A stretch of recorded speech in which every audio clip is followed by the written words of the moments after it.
All right, this time we are reading about the Constitution, but we're reading about Article 2, the second part of the United States Constitution, and we're also going to read about Article 3 of the United States Constitution. Article 2 is about the executive branch, while Article 3 is about the judicial branch. So the first one we're going to read about is the executive branch. Article 2, what it is about, if I was going to boil the whole thing down into one sentence, the Article 2 establishes the second of the three branches of government, the executive.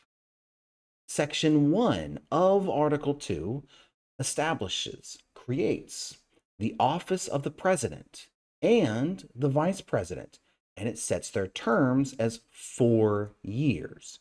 So House of Representatives, 2 years. The Senate, 4 years. And the president and vice president, also 4 years. Presidents are elected by the Electoral College, whereby each state has one vote for each member of the Congress. Originally, the president was the person with the most votes, and the vice president was the person with the second most. Though this has later been changed, mostly because they never got along. It meant that whoever came in first and second generally were running against each other, so they didn't tend to do a whole lot of working together. So now that you get to choose your running mate. Certain minimum requirements were established again, such as a 35-year-old minimum age. Presidents must also be natural-born citizens of the United States. That does not mean that you are from some family that's always been here. Natural-born citizen, there was some question about that for a little while, but that was taken care of in one of the later amendments, which we will talk about at the end of the year. But suffice to say that nowadays, as long as you were born in the United States, you are a natural born citizen. If you were not born in the United States, but your parent, one of your two parents, was born in the United States, then you are also natural born. So it's easy to find out, are you a natural born citizen? The president is to be paid a salary, which cannot change up or down as long as he is in office. So the president, once you become president, that's your chance to get a raise or decrease. It's fixed. Section 2 of Article 2 gives the president some important powers. The president is commander-in-chief of the armed forces and of the militia. Later on, the militia was modernized into the National Guard of all the states. The president has a cabinet to aid him, and the cabinet is a group of individuals that lead departments. So the Department of Defense, there's a cabinet member. The Department of Education, there is a cabinet member. And so you can imagine the president sitting at a table and all of his cabinet members, all of his advisors, giving him advice on their area of expertise. And the president can also pardon criminals. The president can literally go in there and say, you are a murderer. Go free. He can do that. The president may make treaties with other nations and picks many of the judges, appoints many of the judges and other members of the government.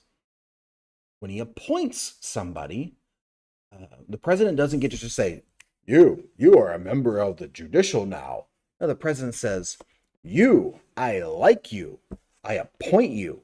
Now take this piece of paper to the Congress, and the Congress, the Senate, just the Senate, the Senate is going to review my appointment and say, yes, we agree with the president, or no, we don't like that pick. You pick somebody pretty bad. So, Section 3 establishes the duties of the president. What is the job of the president? The job of the president is to give a State of the Union address every year. He is to make suggestions to Congress.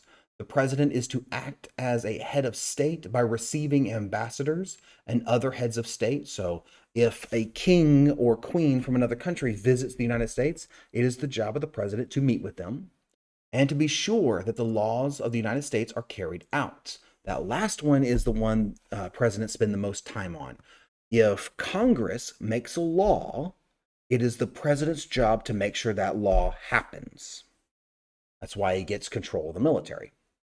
Section 4 briefly discusses the removal of the president, called impeachment. To be impeached, a president must first off do something wrong, or at least be accused of doing something wrong. If a president is impeached, Congress, they vote to create impeachment. And if the Congress votes yes, then the president is impeached. That's like saying, bad, you did something bad, Mr. President. Bad, you're impeached. Once a president is impeached, then there is a trial held in Congress. And that trial determines should you remove the president or not. Just because you've been impeached does not mean you're removed from office, but you have to be impeached before you can be removed as president. All right.